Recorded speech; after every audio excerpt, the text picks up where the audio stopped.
What is going on, guys? And today we are back. We are back for part two with DietPepsiGirl, aka John, on the session review. This is again part two. We're gonna do a little bit of the triple draw mix, and then I think I snuck ahead just a little bit just to see what we were playing. It looks like you actually switch mixes here, so this will be kind of interesting to discuss some of the spots, John.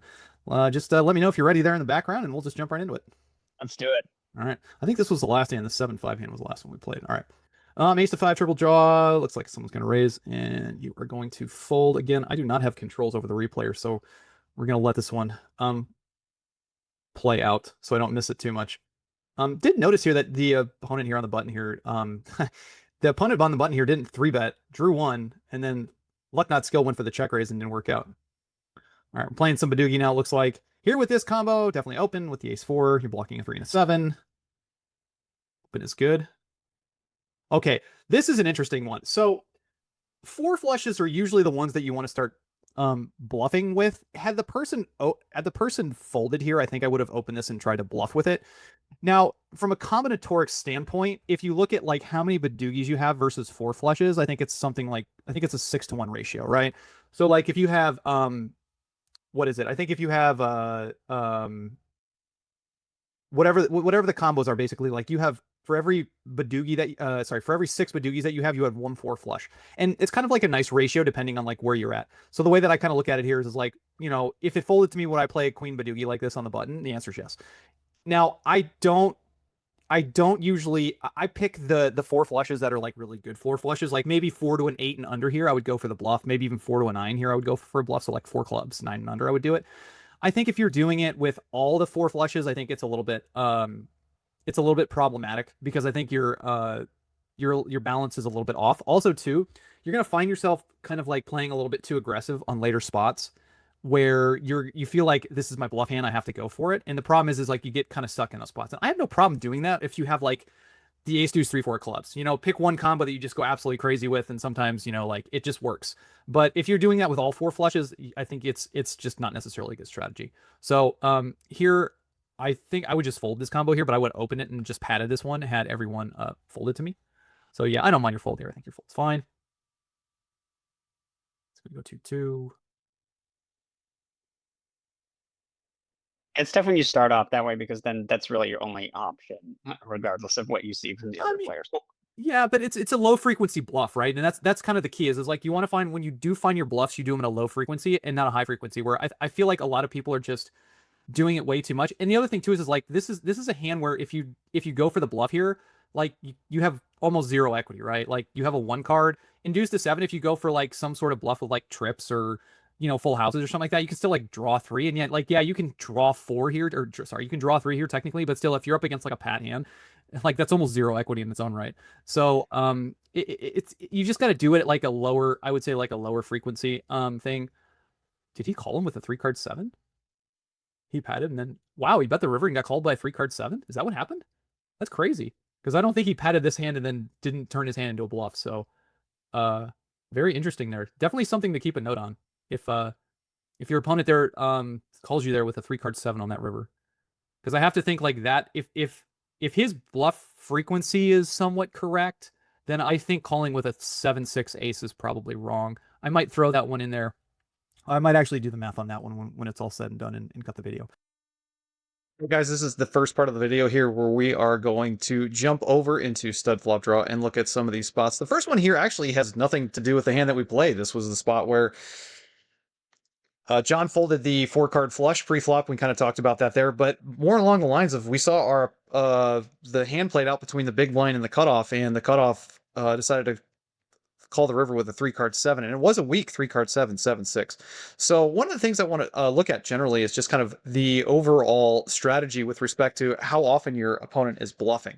Now, the first thing here is let's put a 0 snow frequency in. Again, this is the out of position player in the big blind. Basically, he has no snows. He has like all these Badoogies theoretically when he goes D2, D1 pat. And we solve this. So again, one of the things to think about is like the solver understands that this player here only has Badoogies. So if he only has Badoogies and he bets, again, we basically fold all kings and all of our 3 cards go down the tank because again we know that he's not bluffing. Now this isn't necessarily real poker, but this is just like kind of how this endgame solver works for the most part. Even here we can see like the way that he plays this out. Like we're only supposed to call with, we're only supposed to raise with a small frequency of our 7s in this situation. We can see that we're actually doing more calls with the 7s as opposed to the raises and even the 8s, where I tend to see a lot of players actually like raise this spot. Now, going back to this, we can edit the setup here. And let's start by giving him a 5% bluff frequency. And again, let's see how the overall strategy changes with respect to like, what are we calling with on the river? 5% is still a relatively low strategy. We can see that, if we go back to out of position, he's going to be betting down and he's going to have like 5% of his bluffs. This is the 3 card jacks, basically his worst part of his range here. And once he decides to bet, then we can see here that, it's kind of interesting here. It does fold some of the jack badoogies, give a low bluff frequency. It calls with some of the 3 cards. Now it's calling with a bunch of the kings too. Again, not necessarily something to take away about like which overall combo you necessarily need in some of these spots. If you really want to dig in, you can filter it and go down to like maybe the top 2 cards and like see exactly what type of badoogie it's folding. Like your jack 6 for some reason it likes to fold, jack 10 it likes to fold, but a lot of the other combos with like the low blocking cards, it seems like it likes to call a fair bit.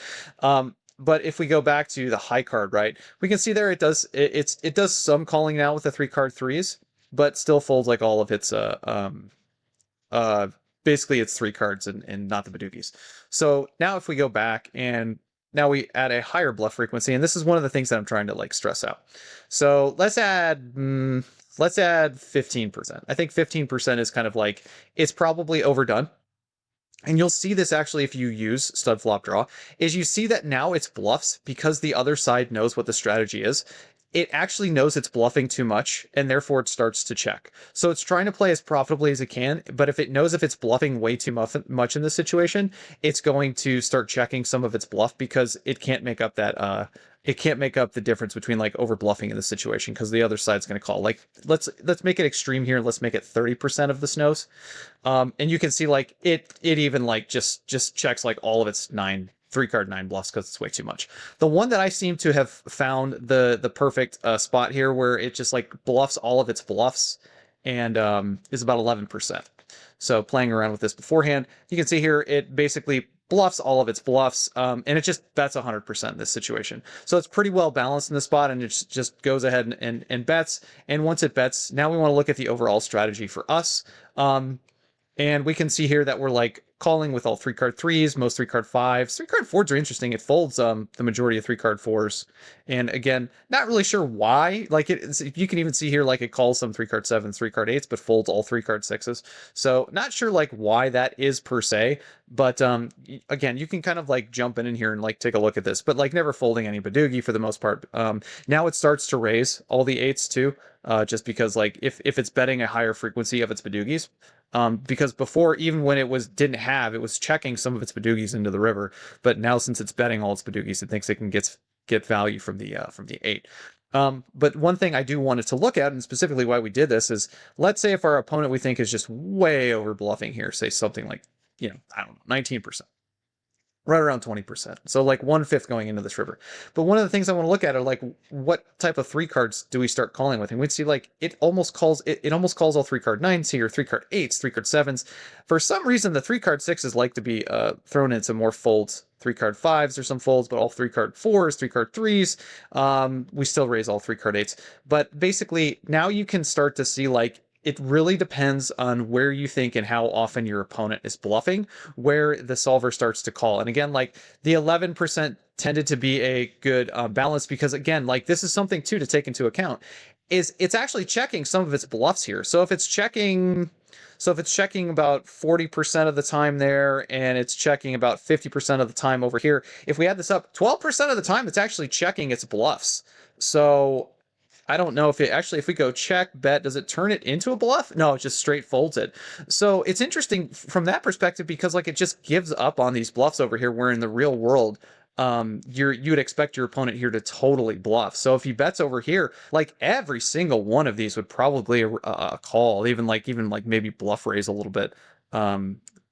it might even bluff raise more in some situations, but I have to think it would just like pure call if you know your opponent was bluffing over way too much in these situations. So again, something to take away here by using stud flop draw. Again, if you want to use the solvers, you can always for all these games over here, let's pull these up. For all the stud games, you can use the 6th Street ranges and the 7th Street gameplay, and then the same thing, you can like filter it down for all the draw games as well to get the end game result as well. You can use code LMG for that. So let's get back into the video. All right, this here is a little bit too loose from the cutoff. I would be opening like my best 2-card combos, my ace deuces, ace threes, deuce threes, maybe like ace four with like maybe some blocker or two. But I think ace deuce and ace three is probably like kind of my cutoff. Maybe deuce three here, but 6 deuce is a little bit too loose. And then this one here is just a take two. Yeah, this is good. We can reduce. It goes 1-2. You know, the thing here is like when he takes one and just cold calls you against your cutoff open, a lot of times this is a pretty, I would say, rough draw. I think generally when you're playing against players like this at the lower limits, you can probably just start bluffing at a little lower frequency, because like even if he has a 3-card 7 or a 3, or sorry, if he has a 3-card 7 or a 3-card 8 in this position, like he's usually not going to get to showdown. And right now you are just not, you're not pushing a ton of equity. So you can check back, draw 2, that's fine. Or you could just go ahead and like start turning your hand into a bluff. Even like if you wanted to, like you could theoretically like, I wouldn't necessarily do this, but even like taking one at the jack and then turning your hand into a bluff on the next street isn't the worst thing, because now you're saying like I have the best 3 card, and when you have the best 3 card in Badoogie, the odds are the EV of the hand just completely flips, because now it's like a hold'em hand basically, where you have a huge equity advantage and you should be, you know, value betting. Yeah, this is the one thing I wouldn't do in this spot. I wouldn't check back and draw to the jack. I would go ahead and bet and draw to the jack, or I would just pat, or I would just check and draw 2. I think the problem here is like your hand. I mean, that's the other thing too, is like by keeping the jack, you can, you know, like you can still draw 2 and you can still reduce at a decent frequency here. And I think when he checks here, it's pretty obvious that you should have the best 3 card at this point, and I would bet, especially at the lower limits. Like I think some people in the higher limits might go for check raise here because the range looks weak, but in these lower limits, I think this is definitely a bet. All right, ace 10 8 here in the big blind. It's definitely something that I'm going to defend. With respect to like GTO or some sort of random, you know, ranges here, I have to think that we want to call with like a bunch of weak 3 cards, that we do want to be doing some flat calling in the big blind, drawing 1. I think this probably qualifies as something like that. I don't think we want to draw 2 at the 8. I actually think drawing 1 at the 10 is probably slightly better. And then like you just kind of just play your hand. Like sometimes you just play your hand face up, and that's okay. You want to reduce that as much as possible. But I also think like sometimes you just have weak ranges. There's not much you can do. Like if you look at like Hold'em, Limit Hold'em, and you look at the solvers, there's a bunch of flat calling in the small blind in Limit Hold'em, and those are just never your premium hands, but you're getting just such a good price. And it's kind of the same thing here. Like you're getting just such a good price in Badoogie here to draw at the 3-card 10 that I do think you want to just call and draw 1. Now, if you had like a 10-7 ace, it's a little bit, especially like a 10-6 ace, I think you might want to draw 2, because again, you can reduce to the best 3 card, but 10-8 ace is close. I think, again, I might cut the video at the end of it and take a look at the spot.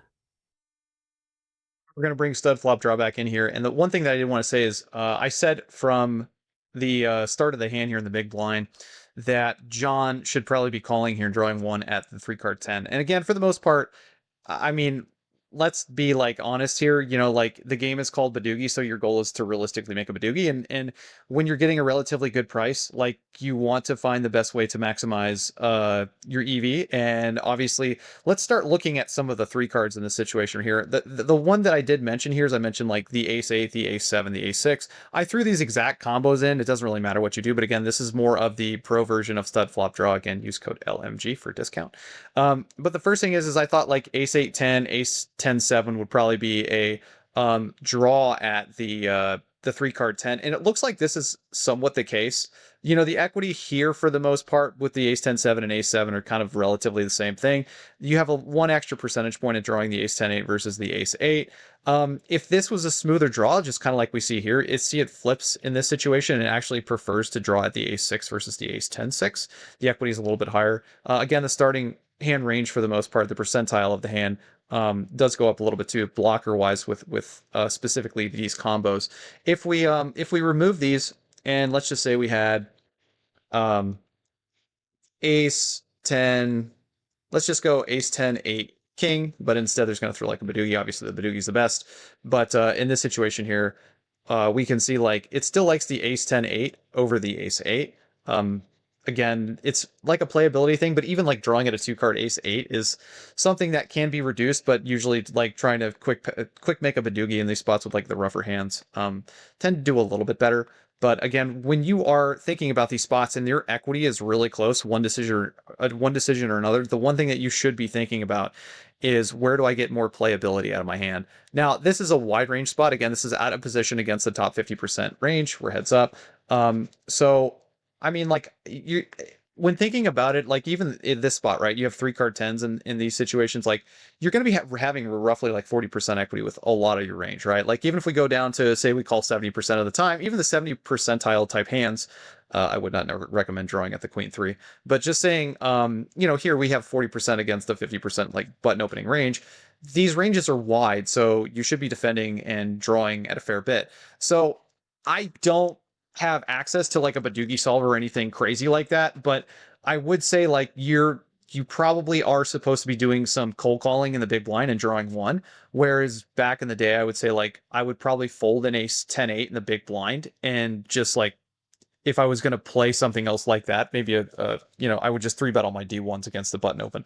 But again, I think you're looking at like what the upper echelon of your continuing range looks like, and there's just a lot of rough hands. There's no doubt about it. You're gonna have like a lot of 3-card nines. What was that ace ace ace ace I just saw? But I think calling and drawing one at some, because like again, if you make a Badugi, you get to put some action in. It's not like you're totally frozen like in Deuce of 7, where if you're like drawing at a 10 at the start, like if you ever get raised, you're just totally in a really rough spot. If your opponent's drawing 2 and you make a 10 Badugi and you get raised, like a lot of that range in position can be a 3-card where you can actually put in an extra bet. So I would definitely say that, sometimes you do have these spots, and just, going back and looking at it, you do want to draw smoother when you have like a smoother draw. Like obviously the ace 6 seemed to be a good cutoff, and the ace 10-8 and the ace 10-7 are kind of close. They're basically kind of flipping. So like maybe the ace 7 actually might be the cutoff where you like drawing at a 3-card 7, because again, if you make a 3-card 7, you do have some showdown value, where ace 8 is, it's easier to make a 3-card, but at the same time too, your showdown value goes down a little bit. So it's close, but again, I just wanted to show you guys this one as well. Again, use code LMG if you're looking over at some of the pro options at stud flop draw. Let's get back into the video. Then it goes check check and it goes 1-1. I mean, like, again, like the one thing you could think about here in this spot is like just like turning your hand into a bluff when your opponent checks. I wouldn't bet with the intention of drawing again, unless you're planning on betting the river with like a bluff of like a 3-card. I don't think this is a value bet by any means, but if you're gonna bet the river, if you draw 1 again, I think that's okay. Yeah, I wonder if that is what I want. I mean, I think I was probably going to draw one. We all want to go back in time and see what's in our heads. All right, this here on the button, I would just fold this one. It's just way too weak with the 7-5 and the ace queen 9 with no blockers. We should never be drawing here to 3-card 9. We should just break and draw 2 at the 7-5. Yeah, so this is a little bit too loose.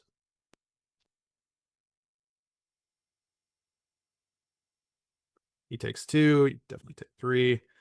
Okay, so here in the spot, I don't think he should be betting unimproved here.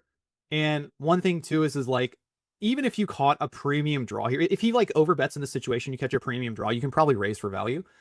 With that being said here, I would just call my 1-card draws, because a lot of times what he's done is he's reduced to a draw 1. And you don't necessarily, you want to like keep your range wide, because again, if he's drawing 1 or he's pat, for the most part here, you're not necessarily pushing a ton of equity. Even if you have a premium draw, you're pushing a little bit, like obviously if you have like a wheel draw in this situation, plus you're in position. But the frequency of that happening versus like how many times you just have a rough draw, I think you just want to call in this position more often than not, and kind of keep your range like relatively wide, because you're not pushing as much equity as I think a lot of people think in this spot. And he does go pat. Now, he didn't raise pre-flop, which is kind of like whatever. Your blockers aren't necessarily the best in this situation, but I mean, and you have seen a 9. So it matters a little bit that you have seen a 9, because again, if you haven't seen a 9, it's more likely that he has one. It's slightly reduced, obviously, now at this point. One thing I was gonna say too is like I think at this point, I don't want to change the video back, but you did break the 8. I would never break the 8 in this spot because when it goes 3-2, I think your opponents here are gonna have a lot of 9s. They might even have like rough 10s. They have some snows. I think you want to draw at the 8-7-5 deuce. I really do. Yes, you take away your ability to make a really big hand and make extra bets, but the chance of like him having a monster and then you making a monster to beat him is just kind of like a low probability event, I would say. So I think you do a lot better actually keeping the 7-5, the 8-7-5 deuce here in this spot. And now once you break again, you've already seen an 8, you've seen a 9. I think this is just it. To me, I think this is a race. This is the what is this 8-7-5-2? This is the 11th best hand. And for his 2 to pat range, again, should be pretty wide here. So I actually think in this spot, what I would do is I would probably raise 8-7-5 do when I go 2. When he goes pat, when he goes 2 to pat and then I go 2 to pat, I think like raising here with this hand is probably correct. I do think, you know, basically what we call freezing in this spot, just calling and then patting behind is fine. But I think it's slightly better here to go ahead and raise this specific hand, kind of given the way this hand's played out. He pats, like obviously we're never breaking here. We've already broken an 8, so it just makes it more likely his hand's a little bit rougher. And then he checks, and then you have a very, very clear easy bet here against like the D2 range to D2 range. I guess especially since he's in the big blind, like this is just an easy bet. You check, he shows a bluff, like, you know, so be it. But yeah, like I would definitely take note. I've seen a couple spots already where he's kind of turned his weaker ranges into bluffs, and there's nothing wrong with that. It's just more along the lines of like it's something that you want to keep in mind because if he's doing it at a higher frequency, you want to be more showdown bound than some of these other players who are like never turning their hands into bluffs. All right, yeah, 7-7-6 here, fold, good. Deuce 7 triple draw again. Pretty good draw here, obviously, with the 7-3, deuce 3-3-7. If he opens here on the button, you should be finding some 3-bets with D2s here because he's got a lot of draw 3s on the button. And I would definitely say that like when you have some pairs in your hands here, like those are ones that you want to consider doing it with. It's not like the worst thing in the world to just call, but we're gonna take 2 here at the veal. And he's gonna take 2 as well. So obviously premium draw now with the 7-6-2-3. One thing that I would say here is like if you reduce to a 1-card draw in a heads up spot, especially where the ranges are kind of wide, like I would just go ahead and lead. I think like just betting out is good, especially when you lead. You check here, and I remember this one. You do a little funky thing here. You go for a check raise. So I'm not a huge fan of this, and the reason being is because when he leads, he's basically saying he's got to draw 1 or he's pat. And basically all those ranges in that situation are going to be doing okay against your draw in position. Remember, he's in position, or he's going to be pat, which is going to have you in pretty bad spot here. So when you check raise and draw 1, and there's another caveat here to also say that if you check raise draw 1 here, you're basically screaming, I have a good draw. You know, the thing is like if he makes any sort of decent hand at this point and you put in any more action, he really shouldn't be putting in any more action, right? Like even if he makes 8-6 in this spot now, I don't even think he should ever raise you. Like if it goes 1-1 and you lead out of position again and he makes 86, I'm not even sure if he's supposed to raise. And the reason being is you're screaming that I have a good draw in this spot, right? Like, yeah, you can surely you can make like 8-7-6, but or even like a 9 because you probably should be patting the 9 out of position here. But more often than not, like I don't think he should be raising with the 8-6. So I think I would bet bet out of position, and then he most likely would have, I think, called here. You do break the king, you make the 8. This is fine. You lead, and you stand pat, and then he takes 1. Now, one thing I'm going to flip over now to, I did a pre-solve before we jumped on the call over here, but what I did over here is I looked at this exact spot. Now it's a little bit finicky because usually in this situation, when you're the out of position player and like you reduce, you're usually betting your hands. So like here it's basically saying I have a 10, you have a 10 here like 19% and a jack like 7% at a time. I don't think that's right, and that's again one of the reasons why I think it's a little bit finicky. I'm going to contact Ian to see if we can actually manually input what I think your ranges are. But like realistically here, I think you're going to have like a 9, 8, or 7 a very high percentage of the time, and obviously your draw is going to be like pretty premium, so I don't expect you to ever have a jack here. 10 probably even like less often than definitely it says. I think in position player here's range is fine with respect to like the 9, 8, 7, 6, 5 draw kind of thing. And then if we kind of like look over here, and again, I think these numbers are a little bit skewed, but just like going into the river, like good rule of thumb, obviously if you have an 8 and a 7 against a D1, usually the solver's betting, doing some check raisings. I'm sorry, some check raises. And for the most part too, like the difference between like betting and checking is like kind of whatever.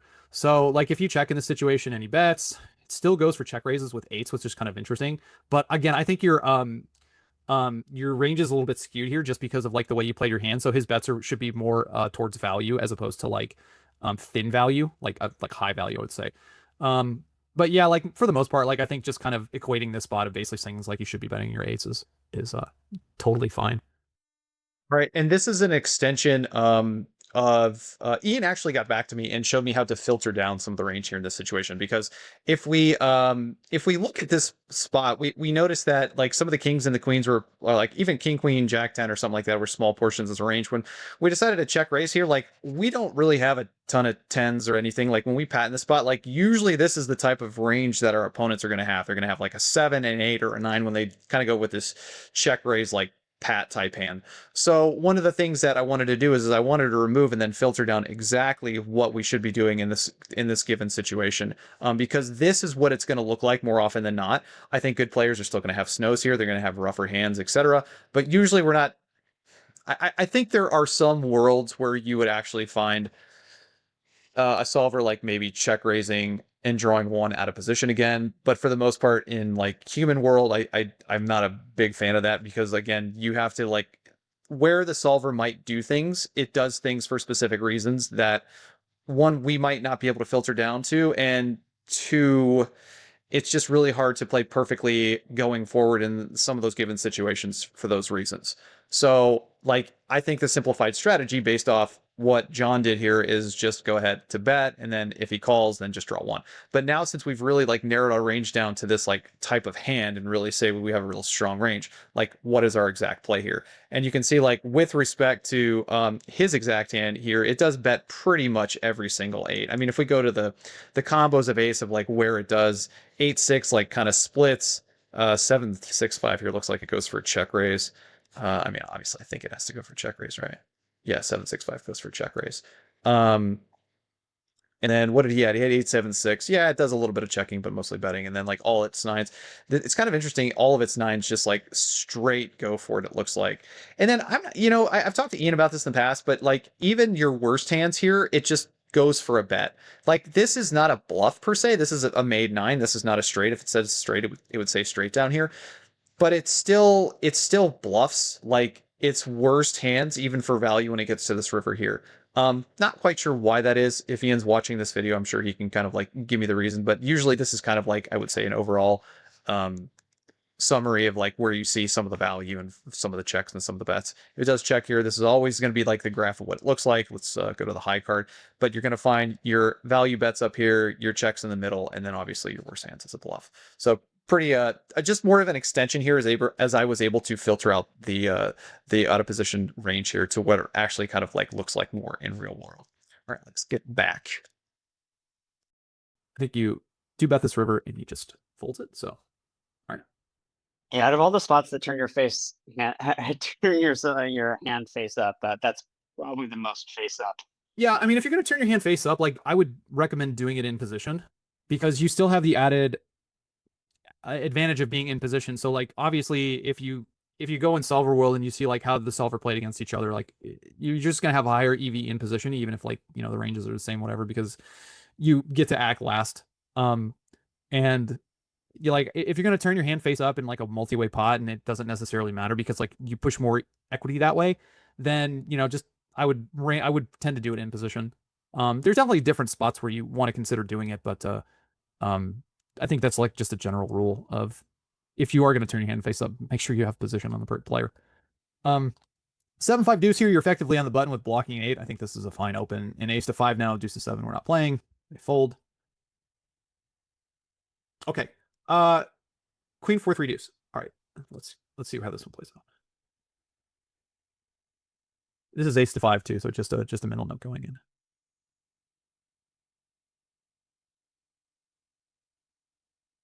All right, come on. What's he gonna do? Guess he's gonna time out. Guess that's I think I have less of an intuitive understanding of where the hand Of ace to five? ace to five, yeah. Of ace to five, is that what you're saying, John? Correct, yeah, versus deuce to Yeah, seven. it's just more of like a linear game as opposed to deuce to seven, where like, you know, the ranges are just realistically kind of just built from the bottom up. Um, but this is one thing, like 2-3-4 here in this spot is going to be doing great against the button open, plus you block a deuce, plus this player limped. And we saw earlier in the session, I believe, that like this player limped a pretty weak Badugi and just try to get to shut on pretty cheap. I would 3-bet this hand. I think it's pretty clear in this spot. Like we're doing just fine against the limp range. We're doing fine against the button opening range. Plus we have an extra blocker. Like I would just go ahead and 3-bet this spot. Call. Brick. He does take one, but again, like you know, seeing what I've seen so far against this player, like my guess is this range is really weak. Like I would even say like ace to five, you're never supposed to have like a 1-card 8 draw here, but I would guess in some aspects like he probably has like a 1-card 8 draw here some decent amount of time. 2 pat 2 in this spot. Now you make a pair of fours and you're drawing at number 2 low. This is just gonna be a check. Again, this range should be wide. He calls, definitely call in this spot and draw. And you do make number 2 on the river here. I would I think what you want to do here is lead. So the reason being is if you kind of like intuitively figure this one out here, like this range is really wide. This range is not as wide, but it's probably relatively wide. Because he probably wanted to isolate. Like my guess is if he has like any 7 here, he probably wants to raise. Like even a 7 high straight against this range, I think he wants to raise and get you out of the pot.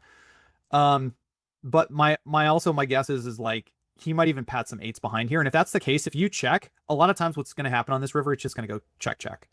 And I think if you bet into them in this spot, you kind of put them in an awkward spot where at least you're going to go for a bet and you're not, I don't think you're going to, basically what you need to happen here is you need to go check. This hand's probably going to check at a very high frequency. And then this hand is probably going to go for a little bit of value, but it's not going to go for that much. Just kind of the way I would say my experiences in like these situations. So I think what you want to do is just go ahead and lead here with number 2.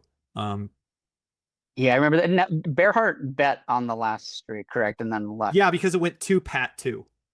Right. So if luck isn't raising him on that street, then I can't expect him to be betting here that much when he checks. Right. Because again, like he limped in and drew 1. He didn't raise pre-flop. And we've already seen him limp a lot of weak ranges, right? So yes, that definitely show it. Right. And the always the question, a lot of different spots in poker, always the question one asks is how can I make the most money? And when you just have the best hand, like a lot of times the answer is just bet. You know, like it's not like I don't want to get too funky in these situations because like if you guys went to war pre-flop and he patted after the first draw and then he went 2 to pat and patted behind, like, you know, his range is a lot better than an 8-6 here. But I think he obviously knows that this player can have a very wide range, and that's the reason he didn't raise 8-6 in position here and you were drawing 2, so he didn't necessarily feel obligated to go ahead and raise in that spot, which I mean, like it's kind of close. I mean, like I think it's just close given the fact that what we've seen from Bear Heart over here. But I think when you make this good of a hand, I think you just want to go ahead and bet. And like if it goes fold on this river, that's a great note for you because now you just can bluff that spot more often. You know, if they're gonna go fold on this river in a spot where they go pat behind you, then you can probably just bluff it at a higher frequency and just get more bluffs through. So.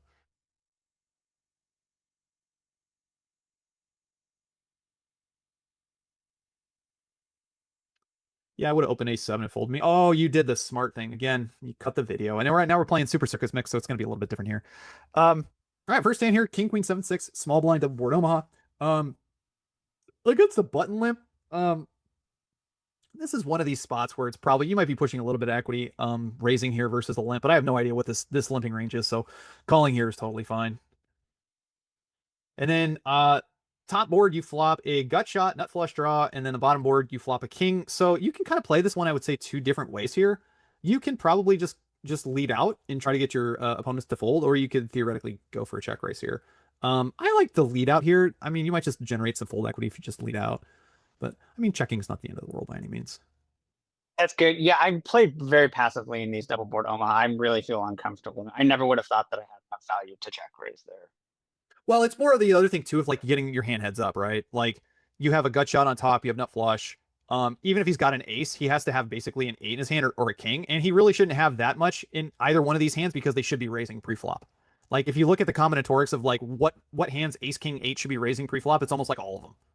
So in this spot here, like when it checks through, your king is good here almost always now, unless he's got like, random 3/3 or someone's trapping you on this board. Plus you have another straight draw here on the bottom here. You just turned an extra straight draw.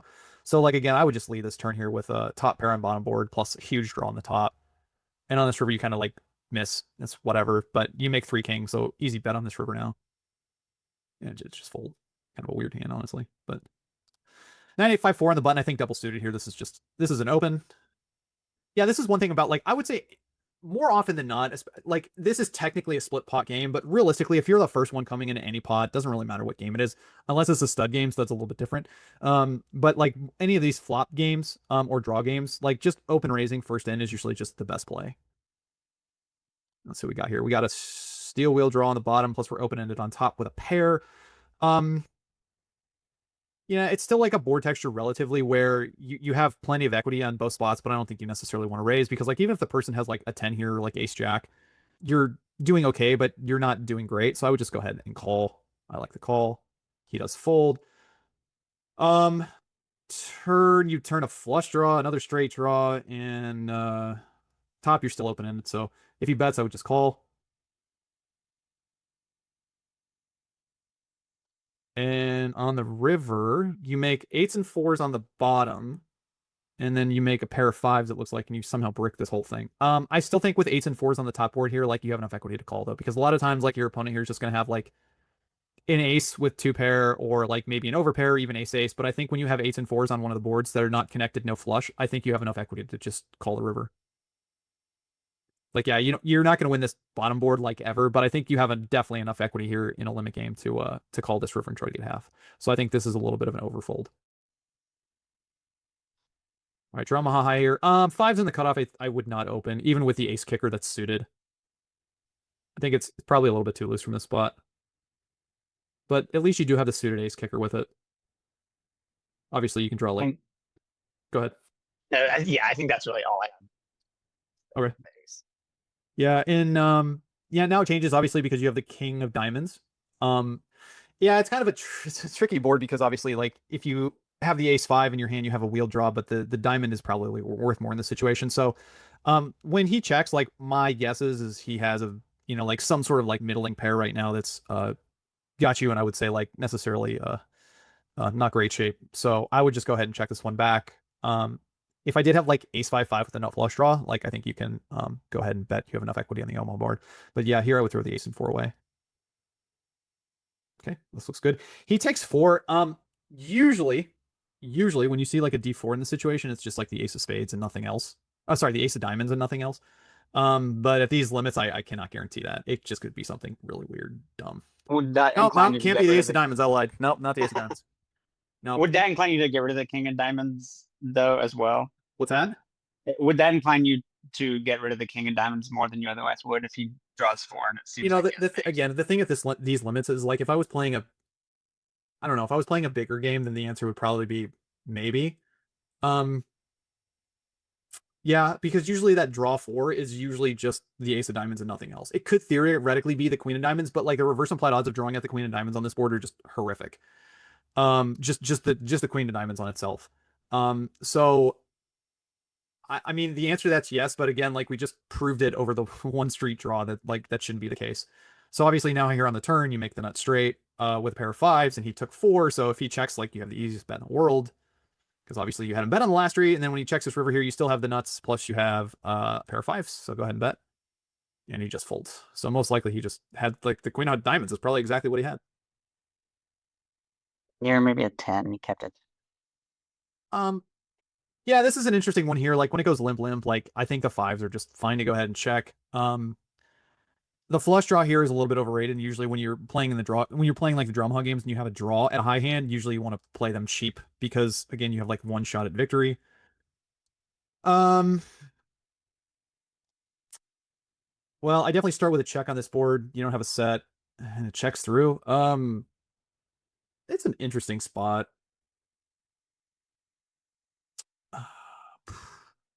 This is an interesting spot because the ranges are just so wide. I think, man, it's an interesting. Oh man, this is a tough one. I'm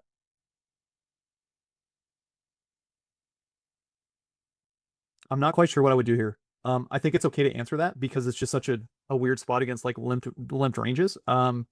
I think the best way to think about it is like what gives you the most playability. I think you want to draw out the flush because like even if you make the thing here is like even if you make like 2 pair of trips, you're probably not going to have that much equity on this board on the monotone board because your opponents are like usually keeping the hearts in their hand, drawing it a flush themselves. You know, for the hearts if they don't have it already. No one bet the flop, so my guess is like if they could theoretically like keep like 2 weak hearts or something like that, but I think what you want to do in this situation is actually draw out the flush. So I would throw away the 5 clubs. I think this is correct. Unfortunately, he catches the king hearts. And he draws 5 on the button. What is going on here? All right. Yeah, you fold correctly. Draws 5 and raises. All right. He raises again. Yeah, I think I got rid of the 5 for precisely that reason. Wow. It's Just very draw exciting. 5. Just draws 5s and make quads. Interesting. He makes 8s full and has 2 pair.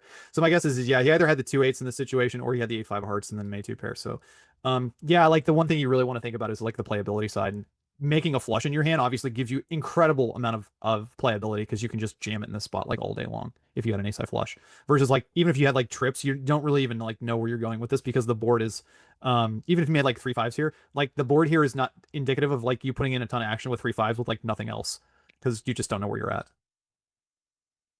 So always think about the playability side of like these type of hands. 9s here. I tend to fold this spot. The thing here is like this player has shown a propensity to show up with draw 5, so I'm probably playing a lot more hands here. So I don't mind calling. I don't even mind 3-betting to be honest, but I think I'm playing that one. Excellent video cut. We cut right over to stud 8. And yep, we're gonna raise the split aces here.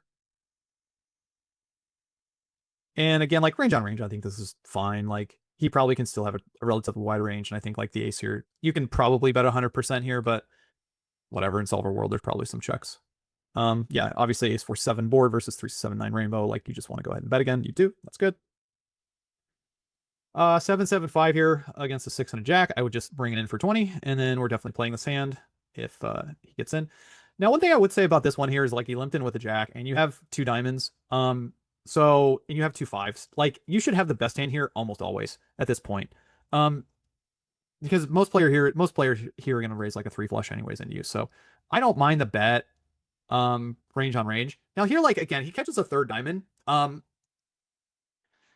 I think the other thing too here is like if he continued in this spot, like a lot of times he has like a low draw, or he has like 4 diamonds even though you block 2 of them. So I think what you want to do on this street is you want to check, but I don't think I'm folding.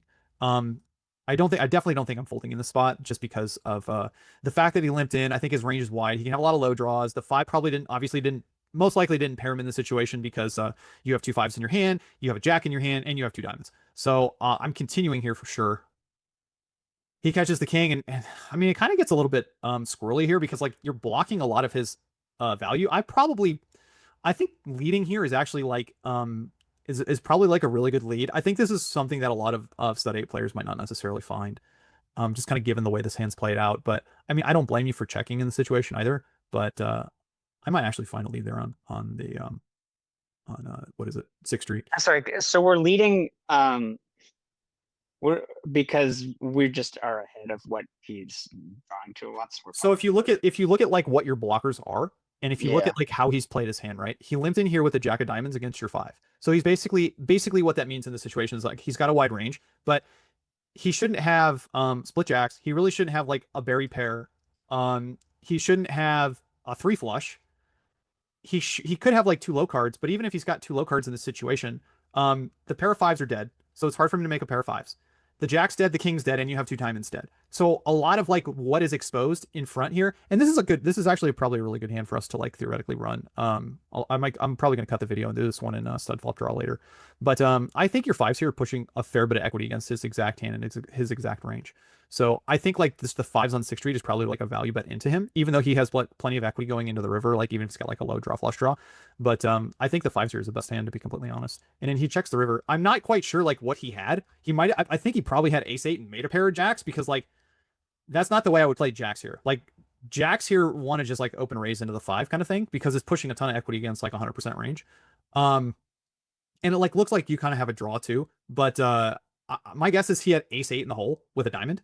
And that to me makes the most sense when he decides to limp in here on on Third Street. I'll run it and kind of look at the math of this hand, but yeah, that's like more along the lines of like why I think like leading Sixth Street makes a lot of sense. Now, if these blockers were not out here, like if you didn't block the fives, you didn't block the diamonds, if you didn't block the jack, if you didn't block the king, then more often than not, like it's a much thinner bet in this situation to value bet fives. This is more of a situational read. But when you have a lot of the blockers in the spot, like it just removes a ton of his equity in this situation. Like, yeah, I wouldn't put it past a tough player to like find a limp here with like 3 diamonds, but you just don't see it that often, especially at these lower limit games. They just like go ahead and open raise it. Right, in this last one here, we're going to look at this stud 8 or better hand. And the first thing I would say is, again, we're going to basically say for the most part here that this is a specific range. We'll play around with this a little bit to kind of give you guys an option to of like see how the 13 by 13 grid also plays in the stud game. But basically what I gave my opponent here is this like weak, again, this is opponent specific. I'm going to filter that out again, but this is one of the nice things. This is not like necessarily like GTO ranges or anything like that. This is what I think my opponent probably has in this situation. Okay. So one thing that I will say is that I thought my opponent, or I thought John's opponent here basically limped a jack with like 2 low cards. I didn't think he had 3 diamonds. What we can do is we can like put maybe a smaller portion of his range in here to make it 3 diamonds to filter it out. But one thing that I did in this spot is I wanted to see specifically, again, how we did during the blockers, because during the explanation of the hand, I'm like, okay, well, we have 2 diamonds in our hand. We know that we have 2 fives. He doesn't have a jack. He shouldn't have a king. And even if you have a pair of deuces here, we're doing just fine, like, against it. And, like, sometimes here you just lead this Sixth Street card, and your opponent thinks, like, you might have a flush, and you might even get a fold where he has some equity. So I thought that this would actually be a really good spot to lead. Looking at the equities here, we have about 62.5%. So obviously seems, I think, relatively good from the read perspective. Well, we can change some of the cards around down here. The one thing I do want to say is like, okay, so let's say he limps some of his absolute worst combos of like diamonds here, right? So like maybe the queen 10 of diamonds or the you can't have the jack 9 of diamonds, which is interesting and all. I guess it could be some suits, but maybe like the 10 8 of diamonds, or maybe like the can't have the king 4 diamonds, maybe the can't have the jack 4. Let's say like the 10 4 diamonds. So some flush options in there, we'll say. Like even like some of his worst diamonds, and still it just there's such a small portion of his range, and I love the fact that it's kind of isolated. You can see here's like some small portion of his range here like does have us like almost dead, but it would pretty much like, yeah, it just does have us dead. But again, like just given the fact of like where we are, the blockers, kind of how this hand's played out, I think this is a spot where most people here would just go ahead and check. And I think like the player in position here is more often than not just probably going to go ahead and bet. I can't remember what he actually did in the hand because I cut this video to make this spot over. Now, one thing I will also say here is let's change our board up a little bit. So I'm going to pause it and I'll re-enter it. Right, what we did in this situation is we gave ourselves basically a little bit different boards in this spot now, where we didn't give ourselves the blockers, no diamonds in this situation, like probably some diamonds at some percentage, but we're still pushing a little bit of equity, but definitely not as much. Like it jumps down a significant bit, 6 or 7 points. But again, this is just like one thing that we want to point out is, again, the times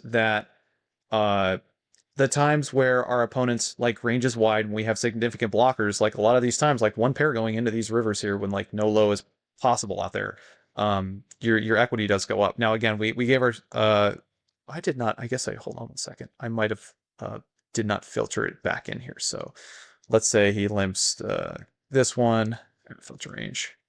I don't think it's going to matter again too much here, but like 10 8 of diamonds, and then it was like a random like 10 4. So I think I would need to filter this out specifically, but I think it's going to jump up the equity. It's close, but again, like the blocker aspect is just not as powerful as it was obviously when we had like the 2 diamonds, the king, the jack blocker, and the 5 blocker in this spot against like all these like low card limpings, and then throw in I would say a small couple combos of the flushes here. Yeah, it jumps his equity down a fair bit by like adding the flushes and not specifically just the diamonds. I'm sure there's a way that I could do that, but I'm not going to at the moment. But I think it skews it definitely when it has like 100% equity against our hand to affect the equities. But again, it's not that prevalent, just considering of what I gave this specific limper the range. And I think, again, just given the board run out here, like, again, our board out, I believe, was 5 King Jack, and his board run out was this right here, Jack 5 deuce all diamonds. So I think no matter what happens here, he's just going to barrel fourth and barrel fifth twice, just given the fact that he limped. So again, he could still have a wide range, and I think this limping low wide range here just kind of like looks like what it should be here. Again, guys, I think that's all I'm going to use for stud flop draw for this video. So again, always go over to studflopdraw.com. You can use code LMG. Tell them Learn Mixed Games sent you for a discount if you're looking to use the pro version. But again, if you're looking to kind of like jump in and study into the next phase, I guess, of your mixed game career, there's probably no better tool on the market right now to help you in a lot of these spots going forward. All right, let's get back to the video.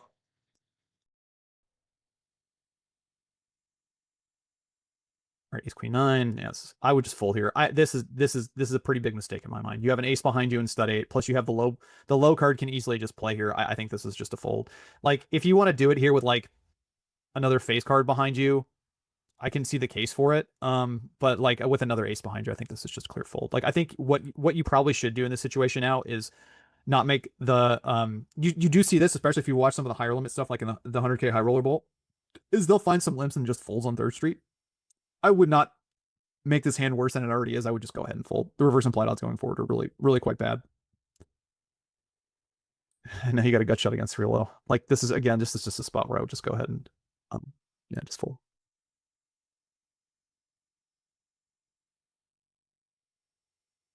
Yeah, fold this one with the jack and 3-6. And this structure over here, if you kind of look at the big blind structure, it's about, what is it, a 1-6, it's like a 2/3. So it's similar to, I think, to the 10-23 structure. So it's a little bit of a bigger structure, but you're only 3-handed, so you don't have to go crazy by any means. Obviously split queens with a 5 here. And this is like one of the things I like think about, right? Is like, if I looked at this hand against this, like, I'm not limping split queens, right? Like, if this is a situation where he had the jack over here, I mean, like, he should just open. Yeah.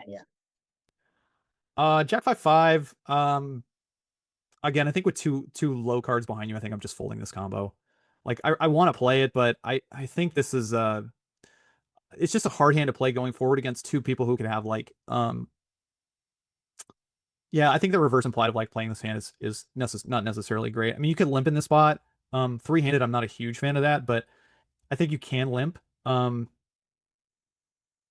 mean, the more I think about it, it's probably okay in a 3-handed game for the most part, but these very low pairs in this spot, when you don't really have like a low draw with it, they're just hard to play, especially against like players that can have like, okay, well, now it makes it a lot easier.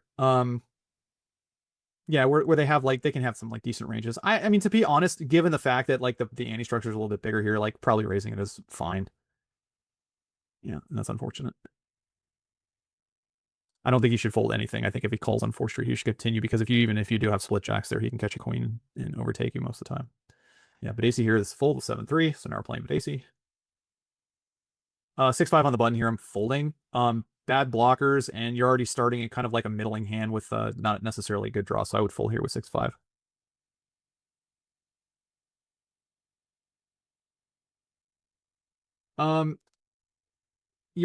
It's a little bit more tempting in this spot to call here and draw 3 at the 6-5, given the fact that again, we're 3-handed and now there's more dead money in the middle. I think in this spot, you're probably supposed to call the 6-5. I would not keep the 8 out of position here. I would just draw 3 at the 6-5 if I do play.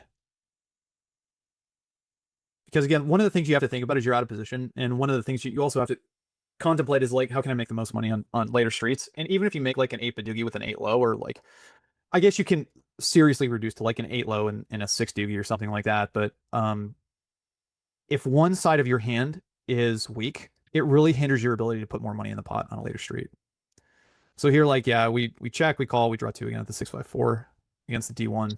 No, I throw away the 8. Well, I mean, I get it. And now you make a 9 and a 6 Doogie. So you should definitely go for a check raise here.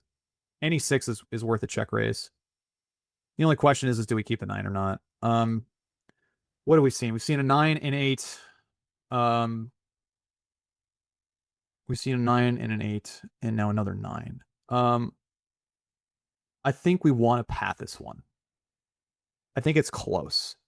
Sometimes you're going to get frozen here, but blocking your opponent from having like an extra 9 and 8, I think probably wants me to. I think we probably want to stand pat. but it's close. I mean, like, again, it's one of these spots where we could probably run it to see which way like stud flop draw goes.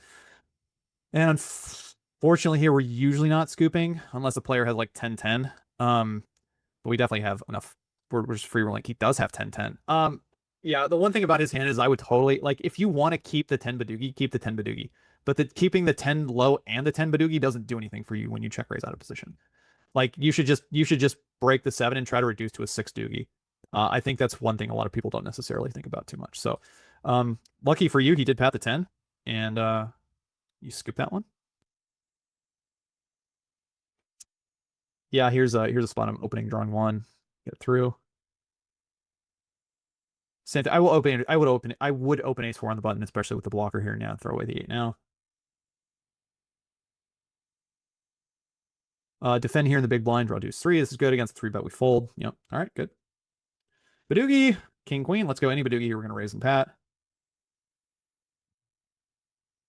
And then realistically, like how you kind of play your hand here is you just have to find the best way to like figure out where you are in your like pat Badugi range. And king, queen, obviously one of your worst. You're going to draw 1 here, but make sure you draw the right one. There we go. Throw that club away. It goes 1-1-1. He leads. Now, again, this should be a relatively weak range, but, you know, again, at these limits, I wouldn't put it past a person to have some like draws that are better than yours. So theoretically here, like with the 8 draw, you could be drawing dead, but I think it's worth it to take 1 off in this spot. With the 8-5 deuce, you block a 9, you block an extra deuce. Yeah, you make a jack, and now you're kind of, I would say, like somewhat in no man's land. But when it raises, like I think it's an easy fold now. So yeah, you just gotta get away with it. 3-bet, call. Pat. Bet, call. So interesting. He 3-bets the 9-8 here. I'm not a fan of that. I think raising the 9-5 actually makes some sense just because of the fact that, again, this range should probably be pretty wide. And we saw it, the fact that he had like 9-8. I'm not sure what he had, but if I go back to the video, I don't want to lose it. So he had like 9-8 something. And I think that 3-bet is actually, it's way too loose in my mind. I would just call it down with 9-8. But yeah, he makes a good 3-bet with 9-5. He makes a good raise with 9-5. So. There's some merit here to call drawing 3, but I'm not really going to talk about it too much in this spot. Like, the rake's a little bit probably too high, but there is a fair bit of dead money, so it's not like the end of the world. All right, if you are going to play this one here, I would open this one, draw 3, because you do block an extra ace. But I would not draw 1 at the king. I think that's a mistake. Yeah, and like when you get raised, just fold your hand. Like this is a really bad spot. I mean, theoretically you could draw 2, I guess. But oh, interesting. All right. Okay, yeah, we draw 2. Oh, that's fine. Now you want to go for check raise against the 1, because he's only going to make it here like 20% of the time, so you should be going for check raise here. I don't think we're going to go for the freeze yet. Yeah, I think you want to go for the check raise. Stand pat. He takes 1. I think you want to go for the check in this situation. You kind of said like I got a weak range. Plus, you've seen a couple aces, so like him calling. Now the only thing here is like he basically, there's a couple things. Is you patted your hand, so basically you're saying you have a Badugi. He raised you on the first draw after taking 2, so he's basically saying like I have a strong Doogie. Or sorry, I have a strong 3 card. So usually when people tend to have strong 3 cards, they tend to throw that more into their showdown bucket because yeah, to catch the bluff. So I probably would target that, and that's one of the reasons why I like check raising the jack. Because playing it this way, I think you're actually supposed to kind of play it passively once you play it this way. And I think you miss a little bit of value playing it this way as well. Well, he just makes the 5, but like, yeah, any of these combinations is probably raising you on the first draw. So, so be it. But again, like this is one of the things I talk about, like hiding information. Like, if he's going to make that mistake, he did it in position, which is totally fine, right? But at the same time too, like we just knew what he had. Like I don't think players at these stakes for sure just not balancing their raising range on the first draw, basically saying like, you know, if they have something like ace deuce 8, they're not raising too often. Because like then they'll turn their hand into the bluff, and like having the ace deuce in the hand reduces the combos of their opponents having good call down frequency. Because like, you know, you're targeting kind of like your 3 card 7s and maybe like your bad 3 card 6s to get to fold the river. But again, I would fold here with ace 7 on the button. I think this is just a little bit too loose. Ace 6 is close. I think opening ace 6 is probably okay. Ace 7 with a blocker, who knows? Blockers do weird things in this game. The king ace 6, I would just fold.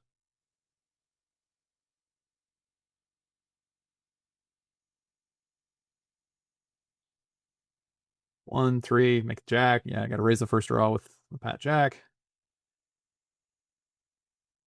And this is definitely one where you want to bet down because like going from 3 to pat, like it just looks. I don't think I think generally like players undersnow this spot when they go 3 to pat. They just always have it, but it just looks so tempting to call a player down when they go like this. So like yeah, when you bet this river here, like yeah, he's just so tempted to call you there. But I think it's in reality, I think it's just a totally underbluff spot. Like if you catch 4 hearts, I get it, but you just don't see it that often. Drama hot deuce.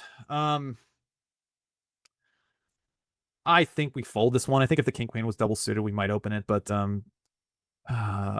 it's just kind of one of these like weird games here where you actually have like some equity with the ace king queen low, but you know, to be honest, I wouldn't be surprised if like we had like a solver for this, given the fact that it's an ace low but it's double suited, so you have plenty of Omaha equity that it like finds an open here, and then if it just whiffs the flop, it just like draws 3 or draws 2. But it's again Drama hot deuce to 7, just one of those weird games. Again, Drama hot deuce to 7 is the game where you have the worst hand in your hand, 7, 5, 4, 3, 2 is the best low hand in this game. We'll get half, and then the best Omaha high hand will also split. Yeah, I'm folding this one here for sure. And it looks like we're on the next hand. I'm calling here with the option of drawing 2 at the 7, 3, 4, or drawing 1 with the queen. So I wouldn't necessarily pre-select it. It really just depends on what the flop is.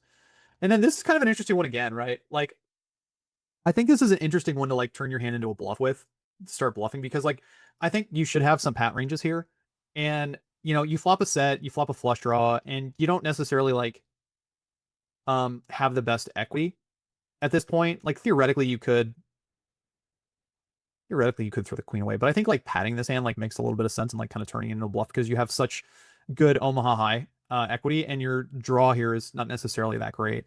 So like I would consider here like check raise patting my hand as a bluff. And if he like checks back here on this board, you can just pat your hand. Yeah, like I would pat my hand here. I'd totally pat my hand. That's interesting. Yeah, that didn't even cross me. Yeah, take 2. I mean, it's not the worst thing in the world here to take 2, you know? Now as with a flush in your hand and he took 1 and he didn't bet the flop, I would bet this hand as a bluff. Like you want to generate that fold equity. Like these are the spots you have to recognize of like where your bluffs kind of come from in this game. And like having a flush on this board when he checked back on the flop, he like shouldn't have too many flush draws, especially if he takes 1. And you know, you're kind of forcing him to fold like a pretty mediocre hand, maybe on one or both sides. So like here, this river, same thing. I would bet the spades. Like you want to get him to fold.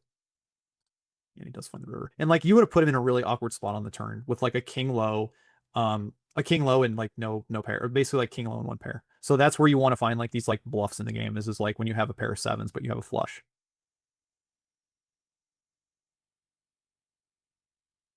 All right, here I'm definitely opening this one, and then you can kind of do some different things here. I think I'm folding. I think I'm throwing away the queen here. You have 2 pair. You have a gut shot with a 7. It's close whether we want to bet this one or not. I do think the big blind can have like a lot of D2s. So I do think I do think the other thing too is when you have multiple pairs in Dramaha games, especially deuce to 7, you're blocking yourself from pairing again, so it makes your draw equity go up a little bit. So I think betting this one's fine.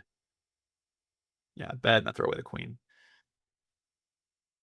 It's somewhat tempting to keep the queen, but I think breaking it is probably much better. Yeah, now you make 3 pair.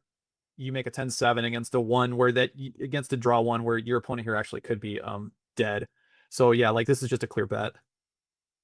Like sometimes he's just gonna have a straight, but it's hard for him to have a straight and have you beat at the same time because like if you look at the board, there's 2, 3, 4, 5 on the board, and you have 7, 5, 4, 3 in your hand. He needs all those cards to make a better low. And then on this river here, we make a 7 high straight and a 10 low, so this is just a bet. And you're just gonna have to split this pot because you got 7, 8. I would have played this hand probably 7 though. Yeah, not opening this one. Like every hand's so tempting. You never know what's gonna happen. You know, honestly, like that's the one thing about like mixed games is like learning the discipline is trying to find the discipline to like do the right thing. Good opening hand here, obviously, and cut off double suited with a pat jack, draw 9 if you want to. All right, cut it again. You definitely have the most hands of anyone I've ever reviewed just from the fact that you cut your video, so that was smart.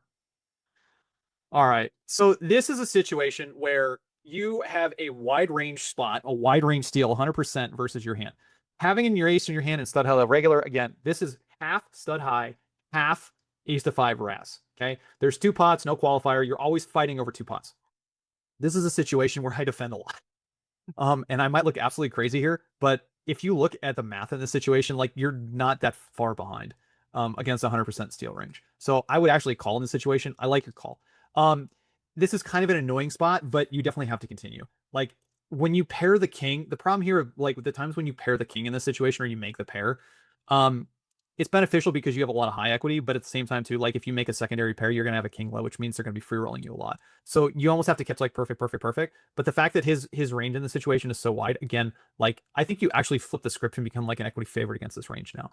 Believe it or not. And some people might like call me crazy. I would not raise though. That's something I would not do because your hand going forward is kind of like face up, and your hand is like what's the word? It's like it's gonna be bad visibility because like the majority of the cards that he's gonna catch are just gonna improve his low, and it's just gonna increase his equity on the next street. So I would not raise here. I would just call. Yeah, he 3-bet you. Yeah, I mean he catches a good card for his 3-bet range. Like because now here's the problem, right? Like if he 3-bet you with like some sort of gut shot or like some ace low in there, like this card's pretty good for him. So like just check. He's gonna bet. You're just gonna call. This is a really good card for you actually. Now the one thing here is he shouldn't be raising with like a pair in his hand Right. when you have the open king. But I mean, I guess it's possible. I don't think he's gonna bet here again, but yeah, he probably should bet here again. So he's probably gonna bet. Yeah, I would call. He's gonna call, or you're gonna call. Sorry. And there were definitely some rivers here I would consider raising with, but this is you have a jack. So here's the thing: if he's got trips or a here's the thing: if he's got trips or 2 pair now, he has a queen low. The only thing that realistically beats you on this river is a straight or a flush. That's it at this point. Now the 3-bet combo that he had here makes a little bit of sense, like when he 3-bets you with like the 8 versus the queen. So if he checks here, you definitely want to bet your hand. Because like maybe he just has some bricks in the hole. But if he bets any, you just want to call. I think if you made the 9 here, I think raising actually makes some sense, but not now. And he makes a full house, so luckily for you, you're gonna chop this one.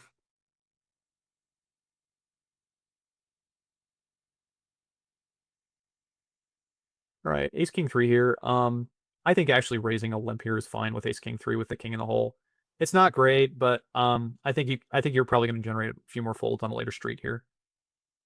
And having the king isn't like the worst thing in the world. Again, kind of the same situation we just got ourselves in. Like I think we continue once. This is a little bit strange here because like against the limp here, catching 3-9 queen with the 2 suit versus catching a player who open raised the club and then catching 2 clubs leading into you, like I mean he's basically saying like I have a relatively strong range. I probably just call here, but it's kind of weird. Yeah, again, I think this is a little bit of a mistake here. If you can generate like a check on the next street, it's kind of whatever. But I think just calling's fine. You make 6 low draw here against his hand. I do think we want to bet if he checks. Yeah, we got a pretty strong draw, and it's like hard to have us both ways, and then you just bank the 6 along the river. So yeah, you're gonna scoop here a lot actually once you bet. And he's gonna make 10s and deuces, unfortunately. So kind of really interesting what he bet into you on 5th Street. I don't even know if like I would bet any hand into your board on 5th Street when it looks that good. You catch another suited low card.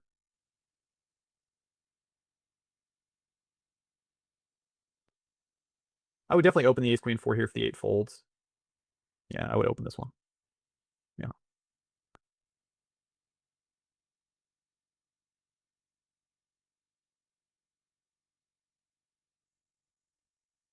Elastic's usually playing a lot of tables, so.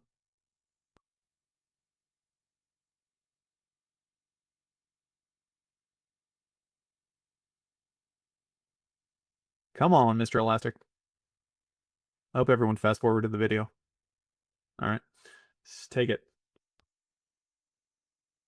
3-10-7 here I am folding. I think this is a little bit too loose. Raz, maybe you can open this one in Raz, but the thing here is again, like in stud high low regular, you generate some of your equity from like making pairs, and Raz you don't. So this hand becomes a lot better in ace to 5 Raz versus stud high low regular because the 2 7s are dead. Also, it's a 6 dead, so like one of the cards that you need to make a straight like on both sides of it. So I would just fold this one. I think it's a little bit too loose. Well, all right. What do I know? All right, Archie here, 6-6. So this game right here is a split pot game, but this one, unlike all the non-qualifying, you need to qualify on one side or both sides. You need 6s or better to qualify for high, or you need an 8 or better low to qualify for low, which is basically the ace to 5 Raz or the ace to 5 triple draw lows, basically. So if you have like ace 2 3 4 5 and you make a wheel, that's a really strong hand because you have a straight and you have the nut low. All right, here with the 5 Badoogie, with the ace in your hand, I think this is a very clear just cap it. You might even generate some folds sometimes versus like this player's opening range. And you are drawing at a wheel. So you have a lot of really good potential here.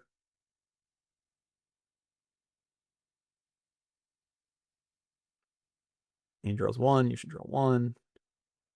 He draws 3. Okay, one thing to take note of is that when he draws 3 here, this is almost always a pair. This is one of the things that I talk about very religiously in this game is you want to hide as much information as you can, because when you turn your hand face over, it's just so much easier to play against. Because like if you know this player is taking 3 and like half of your equity is dead in some of these situations, then you're just supposed to give up more often than not.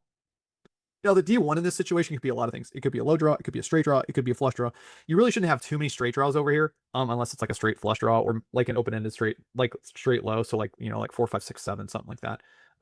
But I still see players that like Archie 6-6 like doing this. So we'll kind of just see how it plays out. When he bets, you just call. He calls. He takes 0. So yeah, you're supposed to draw here. Okay, so this is the spot where this is a spot where I think players tend to make mistakes. The first thing here is that you know this player is going high. He took 3, he opened and took 3 twice. This is always a high hand, okay? Which means he's never going for the low. This player over here raised, took 1, and then patted. So there could be flushes in here, there could be full houses in here, there can be lows in here. If you look at the distribution where like 8-5 falls between like some of the lows, you're doing okay. You're doing just fine. So again, against his like high frequency and like what his low frequency is here, like yeah, sometimes if you pat this hand behind, you're gonna get scooped. But I think if you break this hand, it's a massive mistake that I think players do because they're like trying to make a wheel in this situation. And you have just a ton of equity here, like trying to get half this pot. Also, too, like you can just scoop it here. Like I'm not raising, I'm calling and just patting, but there's just gonna be times here where you just, I mean, like he's got a worse 8 low than you, and you just scoop him anyways. And like you really put the pair over here in like a really rough spot, especially after he took 0. Now, if he took like obviously the first draw when he took 1 and then he took 3 again, he completed the action, took 3 again. But now staring in the face of someone who just patted, like if he doesn't have 2 pair in this situation, he should probably fold his pairs because his reverse implied going forward are not necessarily great, especially like with you in between the middle here. So I think it's a pretty clear pat in this spot with any low. I think any low here is really a clear pat. 8-5 I think is even like more clear. So I would pat this one. You do break. And he takes 2. And I mean, if you're living up to this guy's name, you just ginned it like it's no one's business. Yeah, I mean, in this situation, if he bets, you're supposed to raise. And then like, because he might have trips here in this spot. And then you're kind of like, you force him in a really weird situation as well. Obviously, you make a wheel. This is really easy to play. Yeah, everything you're saying makes sense. There's 3 ways I think makes a big difference. Yeah, because the more money you put in the pot, the bigger mistake it is to break when you have half. And again, like this is a situation like my guess He did have is the best low already. you should have the best low at a fair decent bit, especially if he's gonna like 3-bet draw 1 at these type of hands. The only hand that really makes sense here is like the gut shot straight draw. He shouldn't really be doing this with a 7 low because the problem is with the 7 low draw, like you can't make a high hand. Like you can make the only thing you can really make here is like if you 3-bet draw 1, the only hand you can make here is really like aces and that's it. Like that's just kind of it for the high side because now you're limiting yourself to a one-way draw. And that's why I tell people like initially if you're going to open the low draws, like make sure you're drawing at a wheel with like an ace in your hand because you can make aces up or 2 pair. Because if you limit yourself to like even a 6 low draw, 6 low draws are a little bit different because obviously if you make it, you can like put more action in the pot and you can like generate a little bit more equity for the hand. But if you make a 7s, a lot of time you're kind of frozen. So this is a spot where I would like not necessarily play this hand. And then you did technically have him scooped. And like again, he drew 2 again, where like I think it's just pretty obvious that like he probably should have just folded his hand. Because again, like you have to from a parlay standpoint run into basically like a low and a low draw, or like a low and a non-high draw where you're like hoping to get half. Like it's with one pair in that situation, it's a really tough spot. But you bank it, and that's lovely. Now, when he drew two, he probably kept two kings and an ace, maybe. He might That's have kept the queen, he might have kept the ace. The problem there is like a lot of situations when you're like drawing these spots, the aces are dead. So in this spot here, this is to me a pretty clear open keep the tens. Like the 7-3-4 is not worth that much. Like keeping the high pair that already qualifies for high is by far better. But I would just open raise it. I would check. I don't think I would bet here. I think I would just start with a check.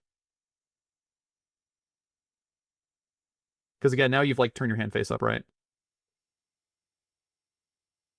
And that's a little bit scary when they snap that into you like that. Like it's basically saying it's like, I got you. You've also seen you've seen like 6 low cards at this point, which also reduces some of the combos you have, and like you have one of the worst pairs here, so I might consider folding. Just especially the timing tell this guy just gave off. He might be a little bit tilted from the last hand, but I think this is probably okay. It's like a small pot. Yeah. Again, I'm not huge into reading the timing tells, but it looks like actually I think that's the end of the video. All right, I think that's it. But like yeah, when you qualify, when you start qualifying for the hand at the beginning of it, like I would just open it, open those tens there. But I didn't even realize we were at the end of the video, so we're at the end of the video, John. How was it? How did we do? That was awesome. Thank you so much. I'm really thinking about things in a Yeah, well, anyone else, if they want to, again, send a video in, they can always send in to learnmixedgames@gmail.com. If you want to be really smart like John was here, you can always cut the video and get a few more hands in. So now that's the new baseline for everyone. If they want to send in some more hands to get looked at, we can always use the tools at the same time too. I will probably try to cut 1 or 2 of the hands there to look at some of the equities. Want to make sure that I'm giving people the right information. But sometimes it's like you just get in some weird spots and you just have no idea what to do. But that's kind of the nature of the game, especially when you're playing like 20, 25 different games. Like, it's just hard to, that's the beauty kind of mixed games, right? Is like, it's just hard to find a person who knows what they're doing in every single game. You can kind of make rules. You can make like good assumptions from like one game to the next, but in reality, you're still going to just find yourself in like, what do I do with this hand? So yeah, I mean, again, kind of the fun nature of mixed games in general. John, I appreciate you sending in the video, and again, guys, if you want to reach out, you can always send it in to learnmixedgames@gmail.com. All the tools, again, stud flop draw or lab.deathdonkey.com. You can always use code LMG Omaha Made as well for a discount, and that helps the channel out. But until next time, guys, good luck at the tables. Play well. Talk to you soon. Bye-bye.